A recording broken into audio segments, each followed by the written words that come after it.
மந்தத்தன்மை இல்லையா?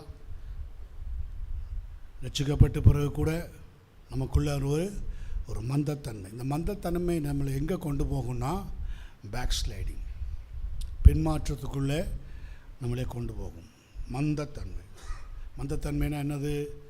ஒரு sound mind இல்லாது, ஒரு எப்போவுமே ஒரு டல்னஸ், எதையோ இழந்தது போல்.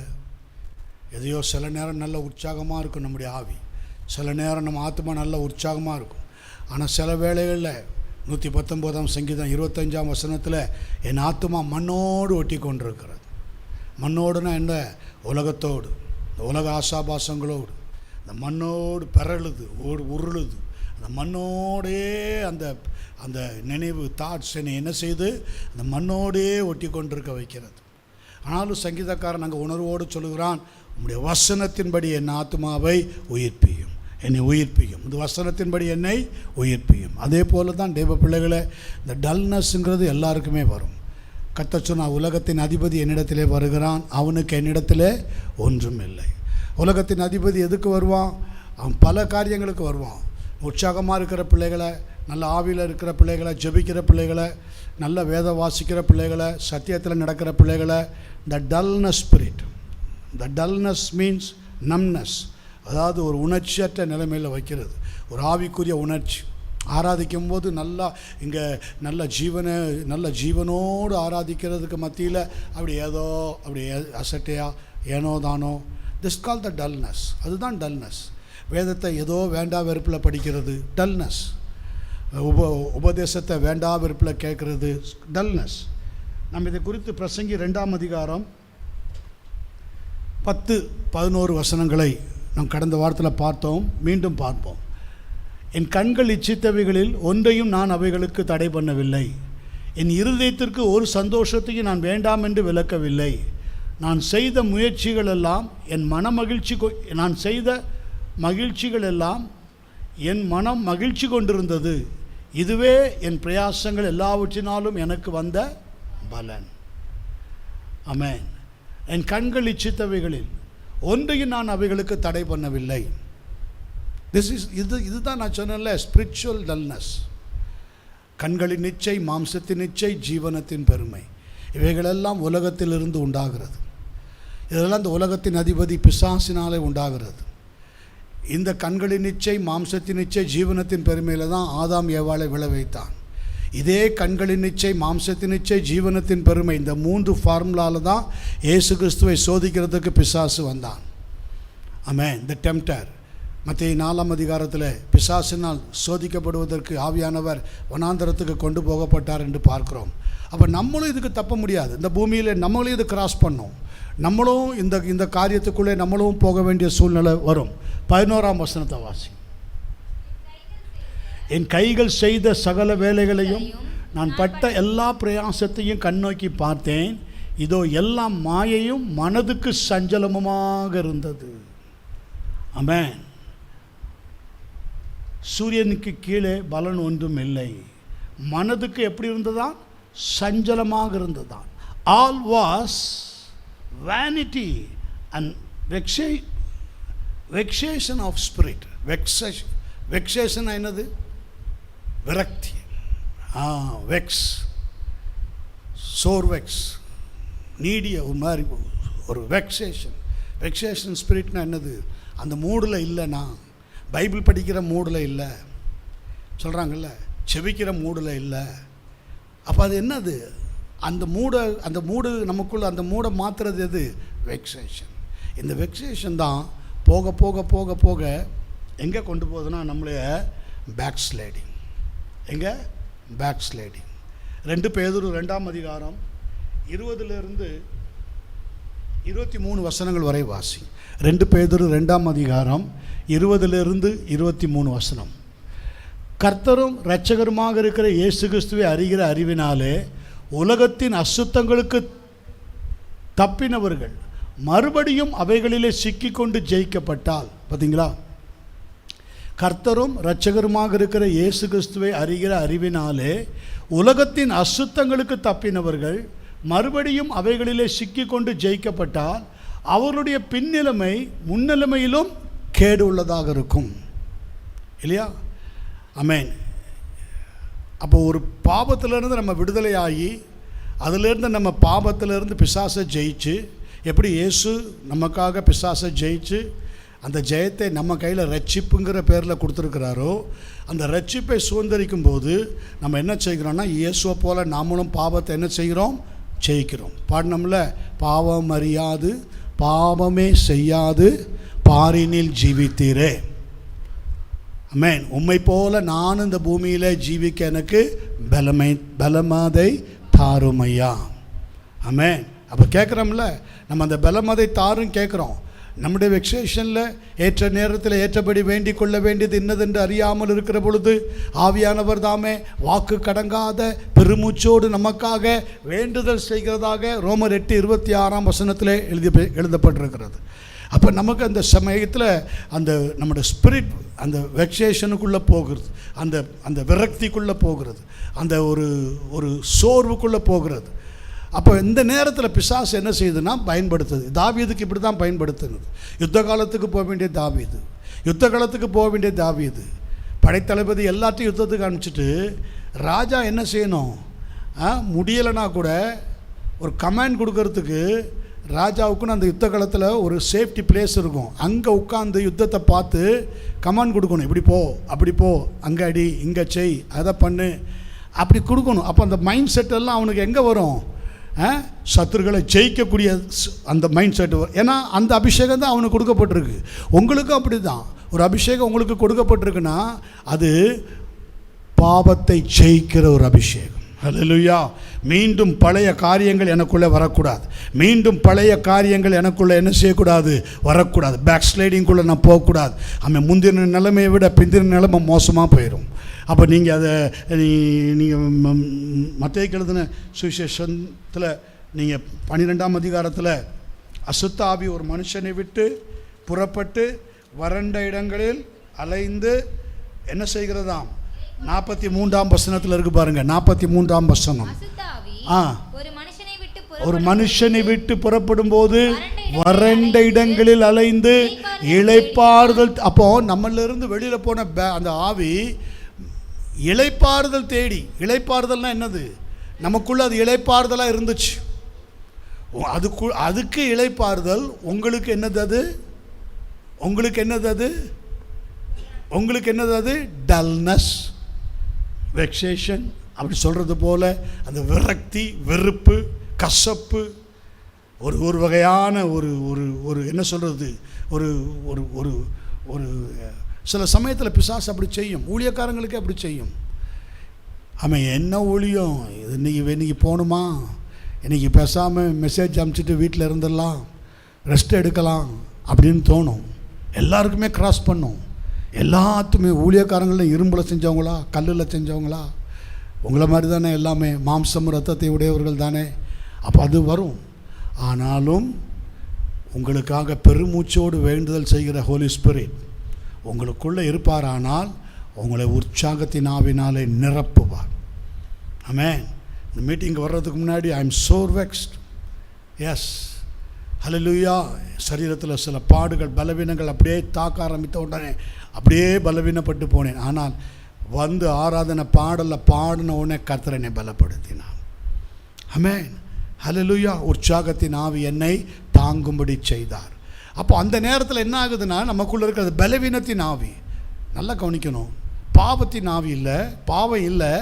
ஆனால் பிசாசு என்ன செய்கிறது? இந்த டல்னஸ், பாவத்துக்கு அடையாளமாக ஒரு ஆவி ஒன்று இருக்குது. அது என்ன ஆவி? டல்னஸ், சோர்வு. நல்லா கவனிக்கணும். அதுதான் பைபிளில் ஏசாயா 40ஆம் அதிகாரத்தில் ஆவியானவர் எழுதுகிறார், சோர்ந்து போகிறவனுக்கு அவர் பலன் கொடுத்து சத்துவம் இல்லாதவனுக்கு அவர் சத்துவங்களை பெருக பண்ணுகிறார்.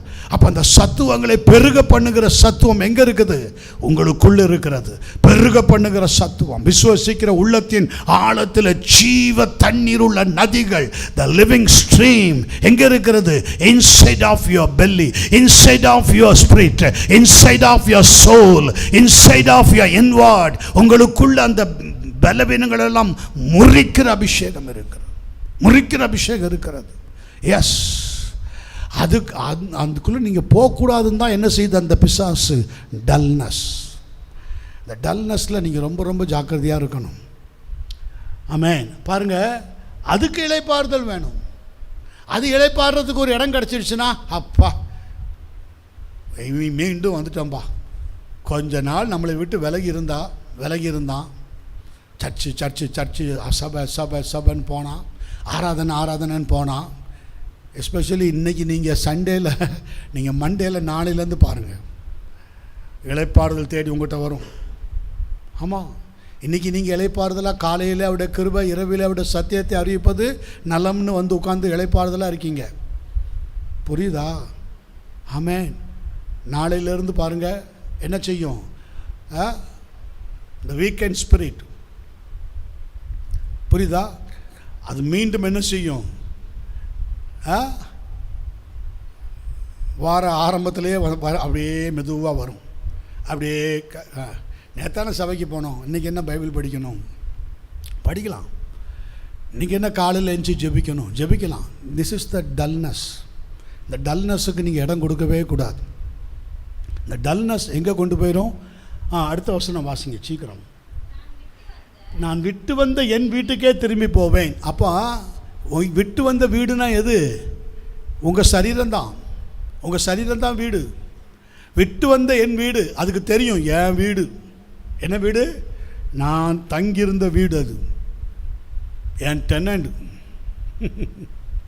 என் ஆள், எங்கள் ஆள், அது நான் விட்டு வந்த வீடு, அங்கேயே போவேன். ஆமே.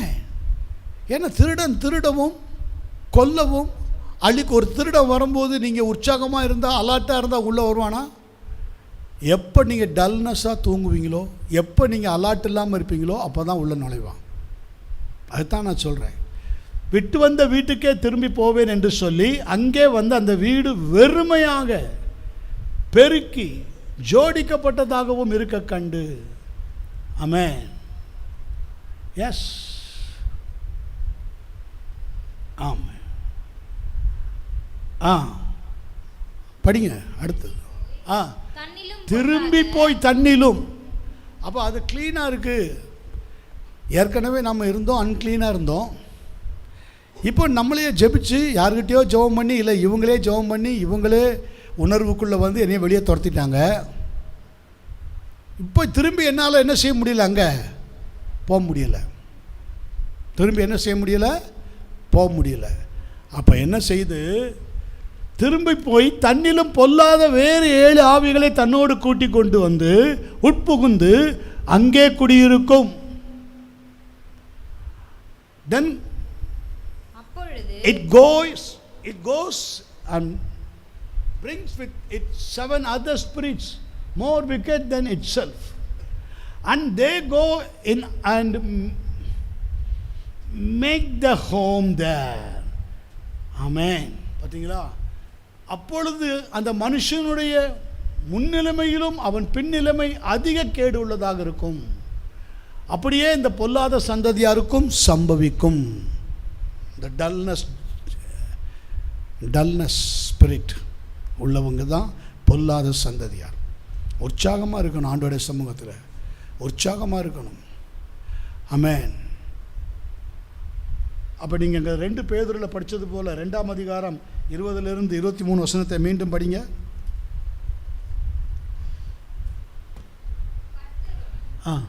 இரட்சகருமாக இருக்கிற இயேசு கிறிஸ்துவை அறிகிற அறிவினாலே உலகத்தின் அசுத்தங்களுக்கு தப்பினவர்கள் மறுபடியும் அவைகளில் சிக்கிக்கொண்டு ஜெயிக்கப்பட்டால் அவர்களுடைய முன்னிலைமையிலும்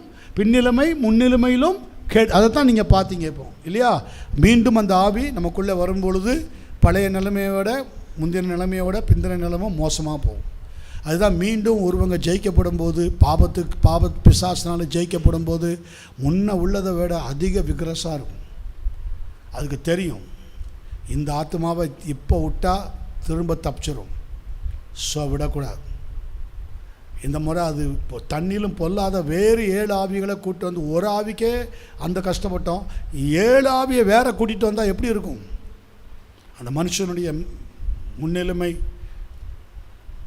அந்த முன்னிலைமையிலும் மோசமாக இருக்கு என்று பார்த்தோம். 21 வாசிங்க சீக்கிரம். அவர்கள் நீதியின் மார்க்கத்தை அறிந்த பின்பு தங்களுக்கு ஒப்புவிக்கப்பட்ட பரிசுத்த கற்பனையை விட்டு விலகுவதை பார்க்கிலும் அதை அறியாதிருந்தார்களானால் அவர்களுக்கு பார்த்தீங்களா எவ்வளோ துக்கத்தோடு ஆவியானவர் அதை எழுதுவார். அவர்கள் நீதியின் மார்க்கத்தை அறிந்த பின்பு தங்களுக்கு ஒப்புவிக்கப்பட்ட பரிசுத்த கற்பனையை விட்டு அப்போ உங்களுக்கு ஒப்புவிக்கப்பட்ட அந்த பரிசுத்த கற்பனை என்னது? உற்சாகத்தின் ஆவியினால பலவீனத்தின் ஆவியை மேற்கொள்ளுகிறது. பலவீனத்தில் எபிரேயர் 11:34 அவர்கள் விசுவாசத்தினாலே பலவீனத்தில் பலன் கொண்டார்கள். பலவீனத்தில் பலன் கொண்டார்கள். ஏன்னா அந்த கிருபை உங்களுக்குள்ளே தான் கர்த்தர் தந்திருக்கிறார். அந்த கிருபை உங்களுக்குள்ளே தான் இருக்கிறது. அதைத்தான் நீங்கள் என்ன செய்யணும்? ஜபத்திலையும் வேண்டுதலையும் ஒப்பு கொடுத்தலையும் ஸ்தோத்திரத்திலையும் வர்ஷிப்லையும் தட்டி எழுப்பணும், அபிஷேகத்தில் தட்டி எழுப்பணும். ஓகே, அடுத்த வசனம். நாய் தன் கக்கினதை தின்னவும் கழுவப்பட்ட பன்றி சேற்றிலே புரளவும் திரும்பினது போல என்று சொல்லப்பட்ட மெய்யான பழமொழியின்படியே அவர்களுக்கு சம்பவித்தது. ஆமென். The dog is turned to his own vomit again. எவ்வளோ அருமையாக கொடுத்துருக்கு பாருங்க. நீங்கள் பீஸ்ட்லே பேக்ஸ்லைடிங் ஸ்பிரிட்னா ரெண்டு பீஸ்ட்டுக்கு தான் அது பொருந்தும். ஒன்று டாக், இன்னொன்று பன்றி. என்னதான் குளிப்பாட்டி பன்றியை கொண்டு போய் நீங்கள் கட்டி வச்சாலும் சேத்துல தான் புரளும். சேருங்கிறது அது பேக்ஸ்லைடிங், பழைய காரியம். சேருங்கிறது அது பழைய. அது மாதிரி டாக் வாமிட் பண்ணதை திரும்ப திங்கிற ஒரே பிராணி அருவருப்பானது டாக். அதனால தான் நாய்களுக்கு எச்சரிக்கையாக இருங்கள் என்று சொன்னார். ஆனால் இன்றைக்கி உலகம் முழுவதும் நீங்கள் பார்த்தீங்கன்னா மனுஷன் மேலே வைக்கிற அன்பெல்லாம் விட்டு எங்கே ஜனங்களுடைய அன்பு போகுது தெரியுமா? பெட் டாக் என்னென்னலாம் நாய்க்கு கொடுக்குறதுலாம் கோடிக்கணக்கிலலாம் செலவு பண்ணி நாயை வளர்க்குற ஆள்லாம் இருக்காங்க. படுக்கும்போது பக்கத்துலேயே தூங்க வச்சுக்கிறாங்க. படுக்கும்போது பக்கத்துலேயே படுக்க வச்சுக்கிறாங்க. இப்போ சமீபத்தில் ஒரு கிளிப் பார்த்தேன். அதில் ஒரு மனுஷன் சின்ன வயசுலேருந்து மலைப்பாம்பு வளர்க்கணுன்னு ஆசைப்பட்டான். பாம்பு மேலே ரொம்ப பிரியம். இந்த மலைப்பாம்பு வளர்க்கணுன்னு ஆசைப்பட்டு எங்கேயோ காடுகளுக்கு போய் யான்கிட்டயோ சொல்லி அதில் ஒரு எக்ஸ்பர்ட்டிட்ட கேட்டு நல்ல ஒரு ஜாதியான மலைப்பாம்பு எனக்கு வேணும் அப்படின்னு கேட்டு சரி வளர்க்க ஆசைப்படுறாரு போலன்னு அவன் ஒன்று பிடிச்சி கொடுத்துருக்கான். அதை கொண்டு வந்து வீட்டில் ஒரு கண்ணாடி பாக்ஸ் பெருசாக செஞ்சு அதில் வச்சு நல்லா சேஃப்டியாக வளர்த்துருக்கிறார். அதை வளர்த்து அதுக்கு டெய்லி இற போட என்ன செய்யுது? இவர் கூட நல்லா பழகிடுது. இவர் மேலே வருது, நல்லா சுற்றிக்குது, நல்லா மேஜிக்லாம் காட்டுறாரு. எல்லோரும் வீட்டுக்கு வர்றவங்களும் ஆச்சரியப்படுறாங்க. இப்படி பழகிடுச்சே, இப்படி மனுஷன் கூட இப்படி பாசமாக இருக்கு, இறங்கு அப்படின்னா அப்படியே இறங்கிடும். என் மேலே வந்து ஏறு அப்படின்னா அது ஏறிடும். என் கூட வந்து படு அப்படின்னா படுக்கும். சரி கோ டு யுவர் பெட் அப்படின்னா போயிடும். இப்படியே இருந்தது. ஒரு நாள் திடீர்னு அது சாப்பிடலை. என்னென்னமோ வைக்கிறான், அதுக்கு பிடிச்சதெல்லாம் வைக்கிறான், சாப்பிடவே இல்லை. என்னன்னே தெரியலையேன்னு சொல்லிட்டு என்ன பண்ணால் இந்த பாம்புக்கு விசேஷமான டாக்டர் இருப்பாங்கள்ல, அவங்ககிட்ட போய் கேட்டிருக்கிறோம். அவங்க வந்து பார்த்துட்டு அவங்க சொன்ன காரியம் இவனை அப்படியே அதிர்ச்சிக்குள்ளாக்குன. எத்தனை நாள் ஆச்சு சாப்பிட்டுன்னு? 10-15 நாளாக ஒன்றும் சாப்பிடல. படுக்கும்போது என் பக்கத்தில் தான் படுக்குது, செல்லமாக இருக்குது, ஆனால் சாப்பிட மாட்டேது. ஓஹோ, அவர் சொன்ன காரியம் என்ன தெரியுமா? அது உன்னை ஸ்மெல் பண்ணுது. இன்னும் 10 நாள் போச்சுன்னா உன்னை முழிஞ்சிடும். திருடன் திருடவும் கொல்லவும் அழிக்கவும் அண்டி ஆமே அதிர்ந்து போனான். அப்படியே மூட்டை கட்டி கொண்டு போய் அந்த காட்டுவாசிட்ட கொடுத்துட்டு வந்துட்டான். எப்பா வேண்டாம், ஆளை விடு, நான் தப்பிச்சேன். ஆமே நான் தூங்கும்போது பசி, அதுதான் அது பசியோடு இருக்குது. உன் மனுஷ வாசனை அது உணர்ந்துருச்சு, உன் மனுஷ ஸ்மெல் அது உணர்ந்துருச்சு. நீ கொடுக்குற முட்டை பால்லாம் அதுக்கு தேவையில்லை. Man smell. ஒரு சர்ப்பமே மேன் ஸ்மெல்ல உணர்ந்து வருதுன்னா பிசாசு உங்கள் ஸ்மெல்லை எவ்வளோ ஸ்மெல் பண்ணும் பாருங்கள். பேக்ஸ்லைடிங் ஸ்பிரிட் 7 பொல்லாத ஆவிகள் எப்படியெல்லாம் ஸ்மெல் பண்ணி வரும். ஆமென். அப்போ அந்த நாய் அப்படி தான். நீங்கள் நினைக்கிறீங்க நாய் ரொம்ப நன்றி உள்ளது, வாலாட்டுது, காவல் காக்குது, எல்லாம் செய்யும். ஆனால் நாய்க்குரிய ஸ்பாபத்தை என்ன செய்ய முடியாது. சொல்கிறாங்கல்ல, நாய் வாழை நிமித்த முடியுமா? நிமித்த முடியாது. அதுதான் இந்த பேக் ஸ்லைடிங். அதுதான் அர்த்தம். இதிலேருந்து வந்தது தான். சரி, 23 சீக்கிரம் வாங்க. மன்னிக்கவும். நாய் தான் கக்கினதை தின்னவும் கழுவப்பட்ட பன்றி சேற்றிலே புரளவும் திரும்பினது என்று சொல்லப்பட்ட மெய்யான பழமொழியின்படியே அவர்களுக்கு சம்பவித்தது. Amen. This is called examples of returning to sin. அதுக்கு எக்ஸாம்பிள் சரியான ஒரு நபர் இருக்கிறார் வேதத்தில். அவரை மாத்திரம் பார்த்துட்டு ஜெபம் பண்ணுவோம். கிங் சவுல். 1 சாமுவேல் 10ஆம் அதிகாரம் 13 வேகமாக வாசி.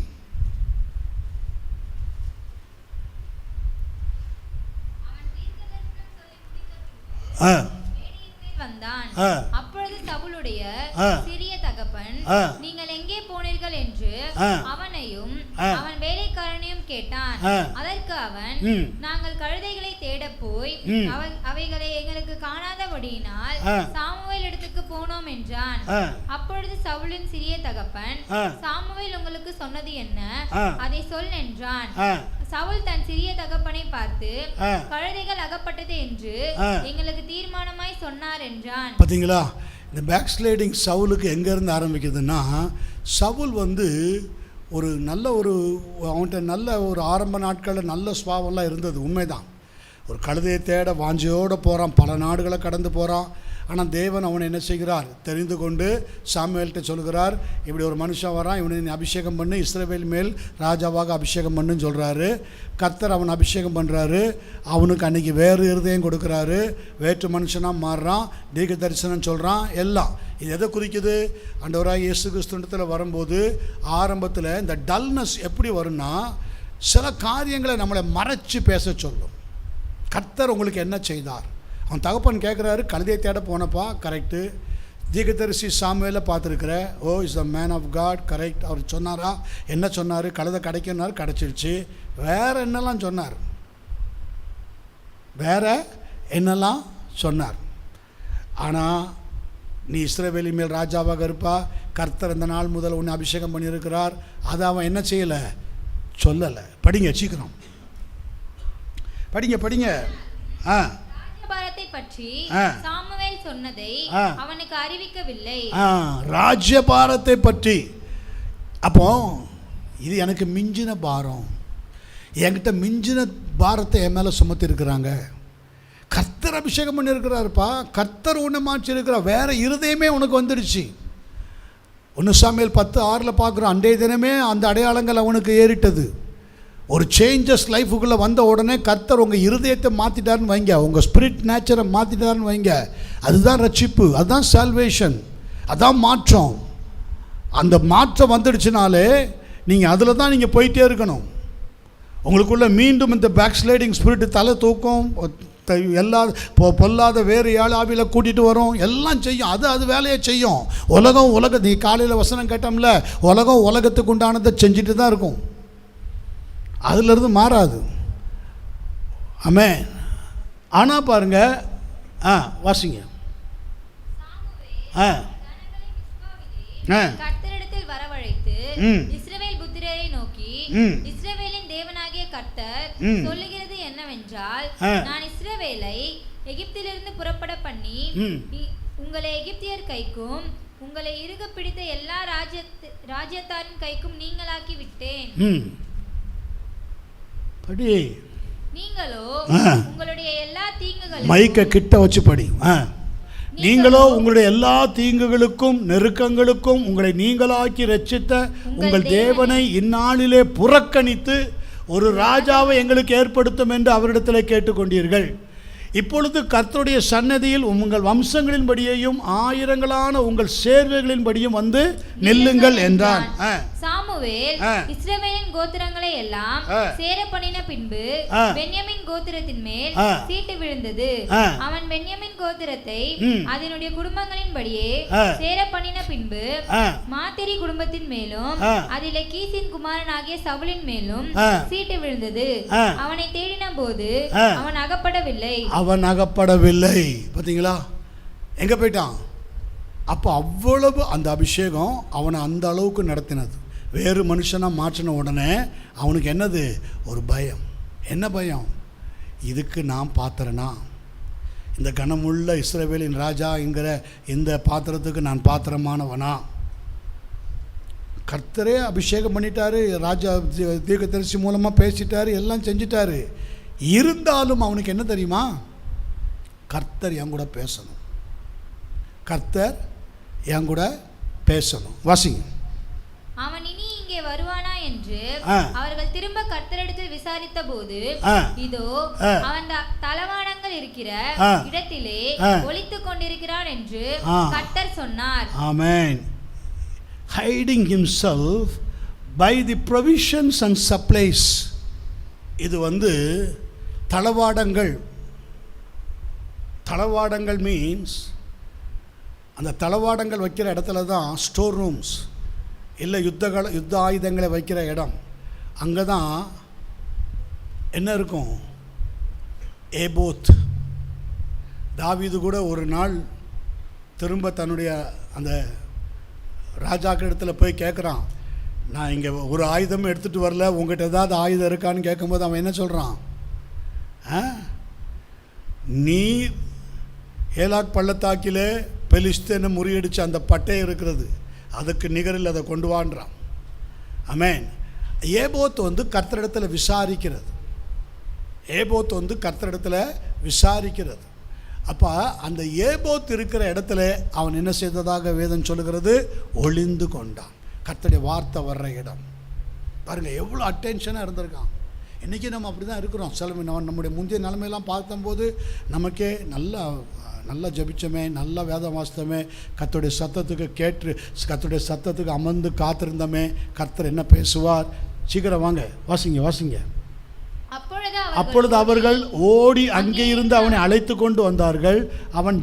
அவன் ஜனங்கள் நடுவே வந்து நின்றபோது எல்லா ஜனங்களும் அவன் தோள்களுக்கு கீழே இருக்கத்தக்கதாக உயரம் உள்ளவனாக இருந்தான். அப்பொழுது சாமுவேல் எல்லா ஜனங்களையும் நோக்கி, கர்த்தர் தெரிந்து கொண்டவனை பாருங்கள், சமஸ்த ஜனங்களுக்கும் அவனுக்கு சமானமானவன் இல்லை என்றான். இது முன்னிலைமை. இது என்ன நிலைமை? முன்னிலைமையில் நல்லா இருக்கிறான். டல்னஸ், அவேர்னஸ், அலர்ட்னஸ் எல்லாமே இருக்கிறது. இது நம்முடைய ஆவிக்குரிய ஜீவியத்தில் முன்னிலைமையில் அப்படி தான் இருப்போம். இப்போ பாருங்கள், அதனுடைய 16ஆம் அதிகாரத்தில் 12ஆம் வசனத்திலிருந்து வாசி.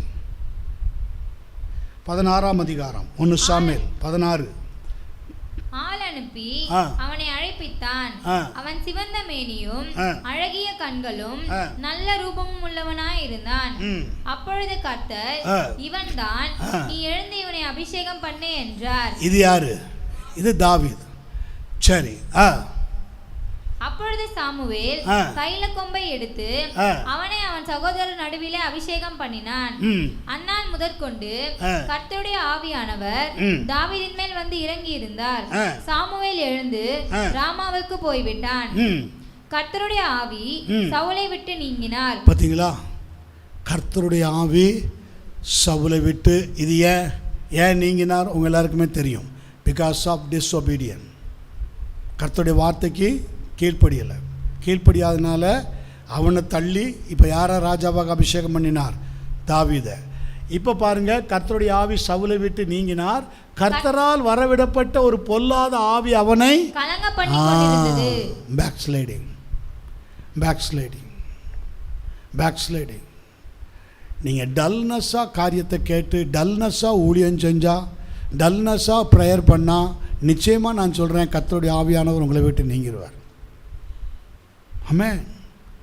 ஏன்னா அந்த தேவனுக்கு பிரியமில்லாத ஒரு காரியம் என்னதுன்னா, டல்னஸ். D வைரஸில் dullness.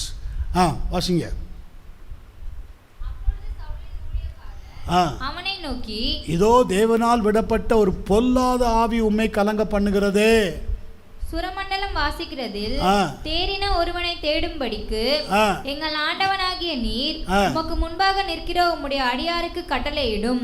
அப்பொழுது தேவனால் விடப்பட்ட பொல்லாத ஆவி. பாத்தீங்களா, இது என்னதுன்னா, ஒரு பேக் ஸ்லைடிங்குள்ளே நீங்கள் வந்துட்டாலே அந்த ஸ்பிரிட் உங்களை விடாது.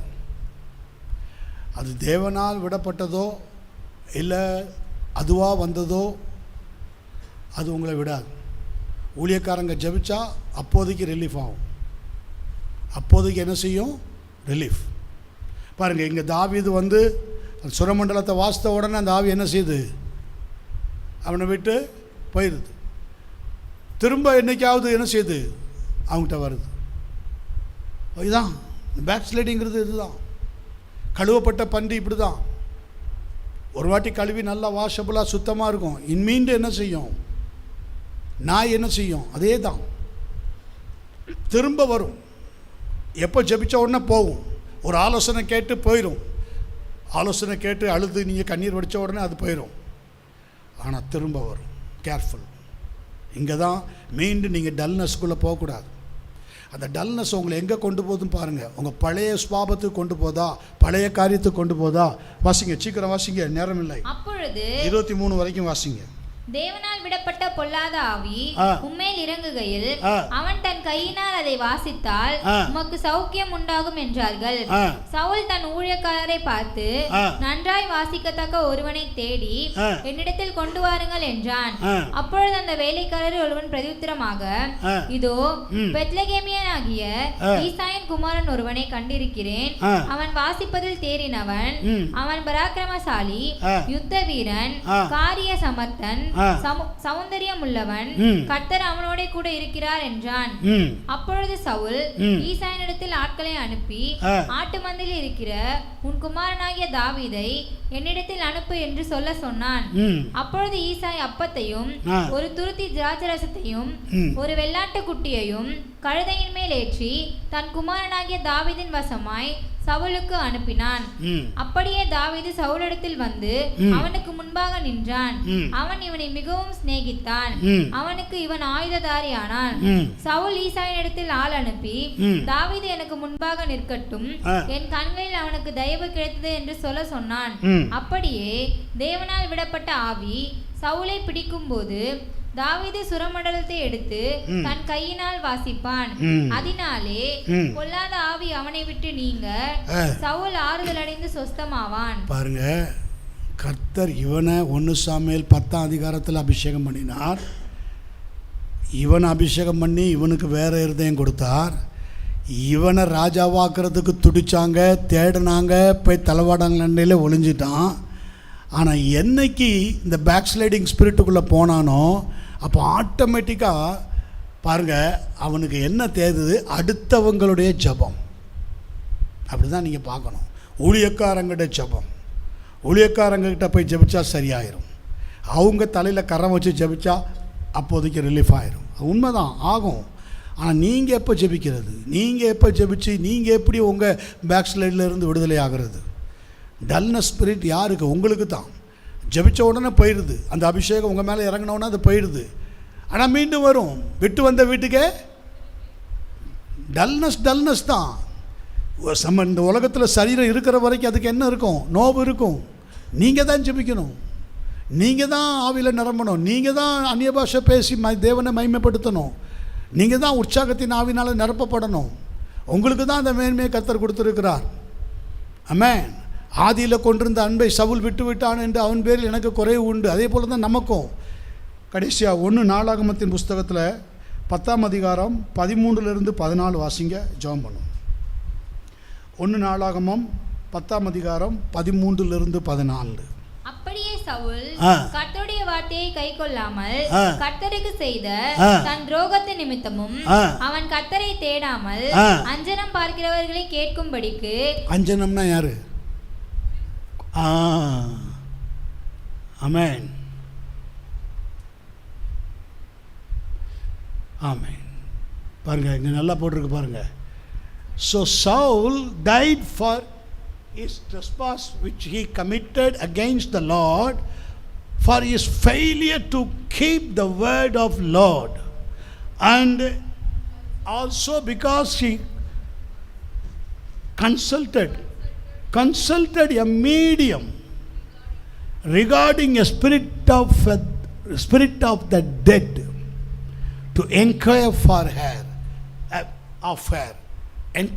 her dead spirit. என்ன ஸ்பிரிட்? அந்த அஞ்சனம் பார்க்குற ஆவி போய் எந்த ஆவி எழுப்புச்சு? ஒரு டெட் ஸ்பிரிட், செத்த ஆவி. அதுக்கப்புறம் உங்களுக்கு வர்றது எல்லாமே டெட் ஸ்பிரிட்டாக தான் வரும். நீங்கள் உங்கள் ஆலோசனை கேட்குறது எல்லாமே டெட் ஸ்பிரிட்டு தான் கேட்பீங்க. மரித்த ஆவி, செத்து போன ஆவி. புரியுதா?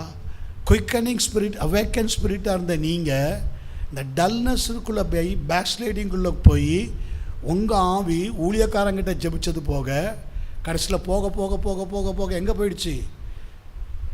சாமுவேலை தேடும்போது சாமுவேல் இல்லை. ஒரு நாளில் உங்களுக்கு ஊழியக்காரங்க கிடைக்க மாட்டாங்க. கர்த்தர் மறைச்சிருவார், அவங்கள கண்களுக்கு மறைச்சிருவார். உண்மை, இதை நான் நிறைய பார்த்துருக்குறேன். முந்தியெல்லாம் வந்து ஆலோசனை கேட்ட நிறைய பேரால் இப்போ கேட்க முடியலை. காரணம் என்ன?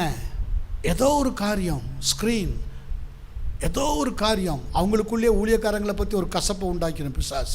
அவர்கிட்ட போவாத, அவர் உடனே குத்தி கிழிச்சிடுவார், போவாத அப்படி சொல்லும். அதனாலே அவங்க என்ன செய்வாங்க? இந்த ஊழியக்காரங்க இவங்களுக்காக ஜெபிச்சுட்டு இருப்பாங்க. அது அவங்களுக்கு தெரியாது. இது இந்த டெட்லி ஸ்பிரிட் பண்ணுற வேலை. கேர்ஃபுல்லாக இருக்கணும். நீங்கள் அடுத்த வசனத்தை வாசிங்க. 14. அதற்காக அவர் அவனை கொன்று ராஜ்யபாரத்தை ஈசாயின் குமாரனாகிய தாவீது வசமாக திருப்பினார். பார்த்தீங்களா? கர்த்தரே அவன் அபிஷேகம் பண்ணினார். கர்த்தரே பொல்லாத ஆவியை வரவிட்டார். கர்த்தரே ஊழியக்காரங்களை கண்களுக்கு மறைச்சார். கர்த்தரே அவனை என்ன செய்தார்? கொண்டு போட்டார். ஆமென். Is allow. கர்த்தரே கொல்லலை, ஒரு அமலேக்கன் தான் கொன்னான். அவனும் ஒரு பேக் ஸ்லைடர்ஸ். 2 சாமுவேல் 1ஆம் அதிகாரத்தில் நீங்கள் பார்க்கலாம். முழந்தால் படிடுவோம், சோம் பண்ணுவோம், கர்த்தர்கிட்ட கேட்போம். ஆண்டவரே, இந்த டல்னஸ் ஸ்பிரிட், இத்தனைக்கு ரூட் காஸ் த டல்னஸ், வேதம் வாசிக்க முடியாதபடிக்கு காணப்படுகிற டல்னஸ், செபிக்க முடியாதபடிக்கு காணப்படுகிற டல்னஸ், பரிசுத்த குலைச்சலை கொண்டு வருகிற டல்னஸ். ஆண்டவரே, இது என்னை பேக் ஸ்லைடிங்குக்குள்ளே கொண்டு போகாதபடிக்கு, பின்மாற்றத்துக்குள்ளே கொண்டு போகாதபடிக்கு, பன்றியை போல எவ்வளோ கழுவினாலும் திரும்ப திரும்ப திரும்ப திரும்ப திரும்ப திரும்ப சேம் அதே காரியம் என்னை சிறைப்படுத்தி கொள்ளுகிறது. பவுல் சொன்னது போல, நிர்பந்தமான மனுஷன், நிர்பந்திக்கப்படுகிறேன். சமோலோட், நான் நிர்பந்திக்கப்படுகிறேன். இந்த மரண சரீரத்தினின்று என்னை விடுதலையா தேவன்கிட்ட கேளுங்க. இப்படிப்பட்ட பலவீனம் அந்த வாலிப வயதில், வாலிப நாட்களில் மீண்டும் மீண்டும் என்னுடைய எல்லைகளில் வந்து என்னை மோசம் போக்கத்தக்கதாக வருதப்பா. இதிலிருந்து எனக்கு ஒரு விடுதலை வேணும், இதிலிருந்து எனக்கு ஒரு ஜெயம் வேணும். உங்கள் இரத்தத்தின் வல்லமை இப்பொழுது என் மேலே இறங்கட்டும் ஆண்டவரே. உங்கள் இரத்தத்தின் வல்லமை, ஆட்டுக்குட்டியானவருடைய இரத்தத்தின் வல்லமை, நீங்கள் இருக்கும் வீடுகளில் அந்த இரத்தத்தின் வல்லமை.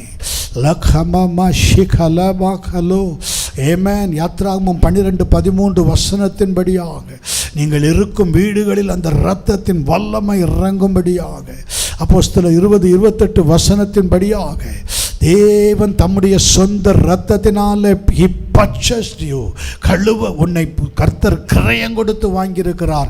நினைவு கூறு மகனே, நினைவு கூறு மகளே.